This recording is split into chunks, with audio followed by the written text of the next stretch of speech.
자, 펌프의 이상현상 볼게요. 자, 수계 공통입니다. 자, 공동현상이 있어요. 캐피테이션. 자, 개념. 유체 속에 압력이 낮은 곳이 생기면 물 속에 포함되어 있던 이 기체가 물에서 빠져나와요.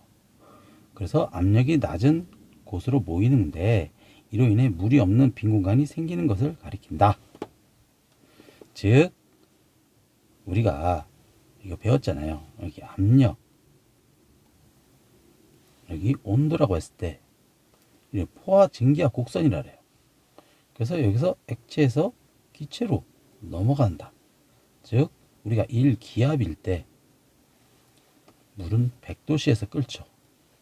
근데 우리 고산지대에 올라가면 만약에 압력이 낮잖아요. 0.8이라고 했을 때 물은 100보다 낮은 만약에 80도로 끓게 돼 있다는 거예요. 그리고 압력이 점점 낮을수록 낮은 온도에서 물이 끓는다는 거예요. 개념 이해하시죠?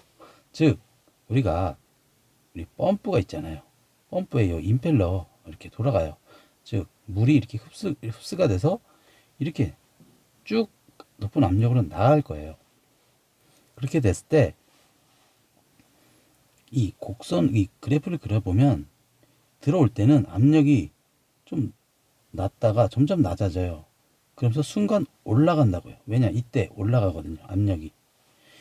그리고 어느 시점에 이때 공동현상이 일어나는 거예요.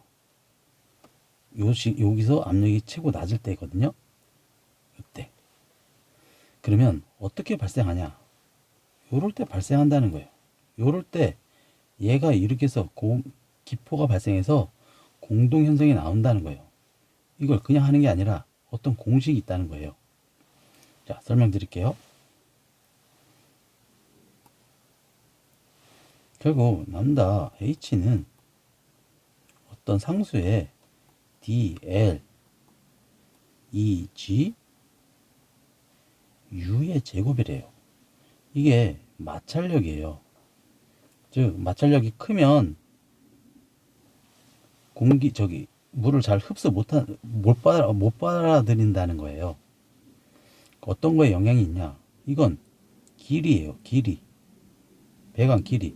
이건 속도. 속도가 빠르면 마찰력이 증가한다. 길이가 길수록 마찰력이 증가한다. 이 D는 직경이에요. 직경이 작으면 이 분모가 크잖아요. 그리고 직경이 크면 이 값은 작아지겠죠. 그걸 이게 지금 보는 거죠. 자, 발생 원인 볼게요. 마찰력이 크면 공동현상이 날 수 있다는 거예요. 그리고 유속이 빠르다. 여기 수식에 돼 있잖아요. U의 제곱. 그 다음에 D번 보면 광경이 길거나 구경이 작은 경우, 광경이 길고 구경이 작으면 이 값은 커진다는 거예요. 그래서 A, B, D는 그냥 이 수식으로 해결이 가능한 거예요. 자, 그 다음에 흡입 측 배관의 흡입 양정이 큰 경우. 이게 무슨 뜻이냐? 여기서 이렇게 빨아들여야 되는데 여기서 빨아들이는 거랑 이렇게 높은 데서 빨아들이는 거랑 이게 더 힘들잖아요. 그 얘기하는 거예요. 그 다음에 펌프의 회전차 속도가 빠른 경우, 이 임펠러가 너무 빨리 돌면 압력이 너무 빨리 내려가서 이게 생길 수 있다는 거. 그리고 유체가 고온일 때 나올 수 있다는 거. 자, 그래서 방지 대책. 흡입축 배관의 마찰을 줄이기 위해서 배관의 길이를 짧게 한다. 유속을 줄이기 위해서 광경을 크게 한다. 이거 다 반대 얘기예요. 그리고 불필요한 부속자재 굴곡을 없앤다.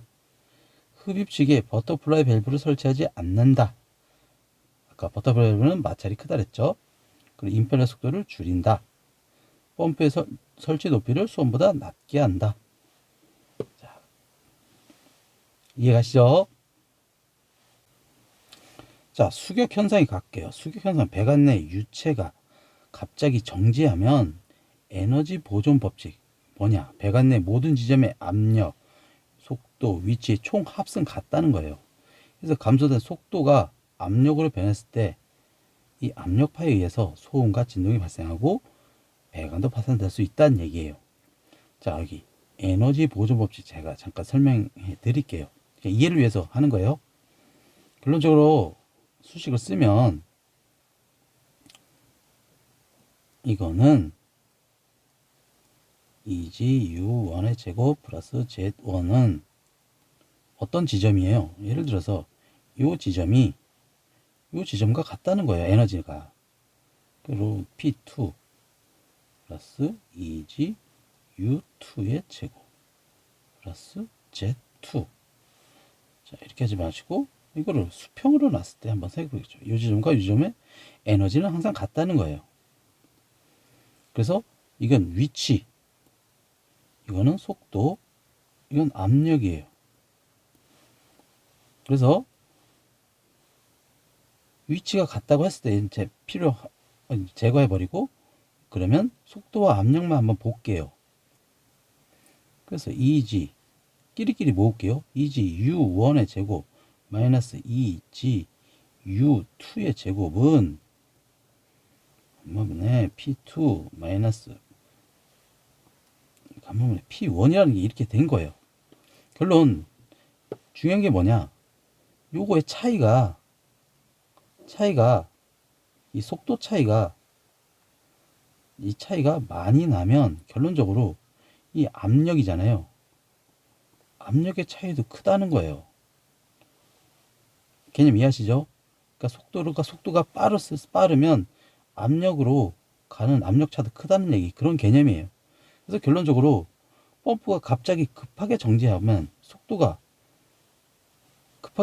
압력으로 이렇게 변한다는 거죠.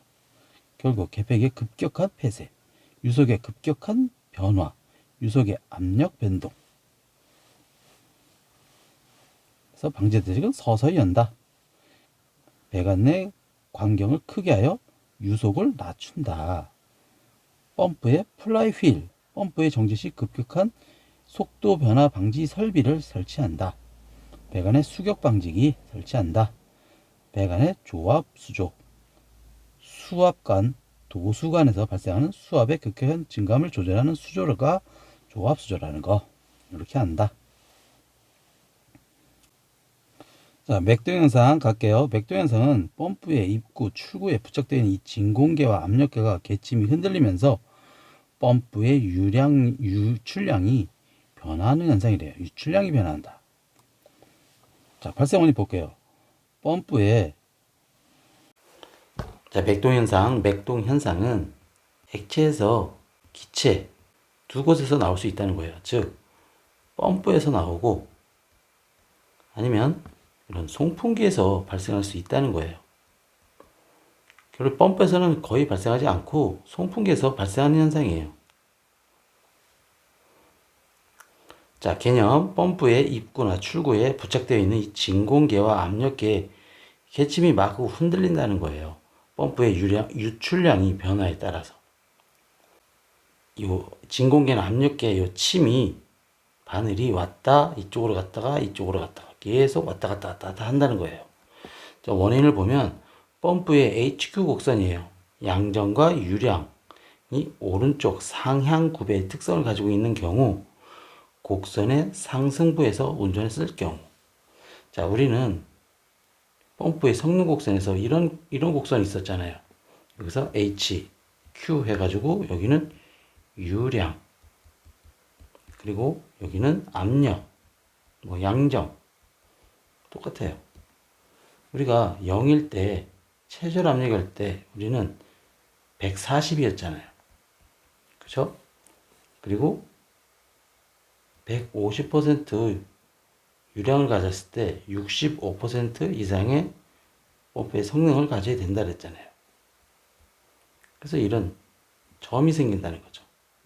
그리고 100%일 땐 여기 당연히 100이 나와야 된다는 거죠. 이게 정상적인 곡선인 거예요. 그런데 이렇지 않고 이렇게 산 모양이 나온다는 거죠. 똑같이 Q, H 있을 때. 그래서 여기 이쪽으로 갔을 때 이쪽은 정상인 거예요. 이 곡선이 여기에 해당되는 거거든요. 근데 우상향, 여기 보면 오른쪽 상향 구배, 오른쪽 상향 구배 이렇게 상승부로 운전했을 때 압력계가 초침이 흔들릴 수 있다는 거예요. 그런 얘기입니다. 아시겠죠?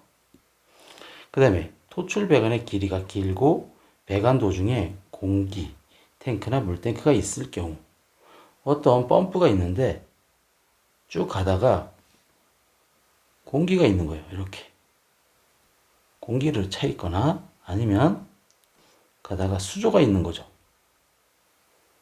이렇게 수조 물이 차 있을 때 이럴 때 발생할 수 있다. 그리고 유량 조절 밸브가 탱크의 뒤쪽에 있는 경우 자 이거 같은 경우는 펌프가 있어요. 그래서 여기에 수조가 있고 이렇게 해서 나가는 구조가 있을 때 여기에 밸브가 있을 때 그때 나올 수 있다는 거죠.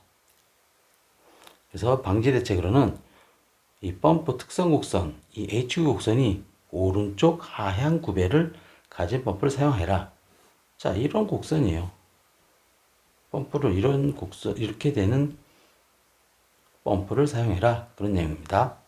그 다음에 유량 조절 밸브, 즉 토출축 이후에 위치하는 방법.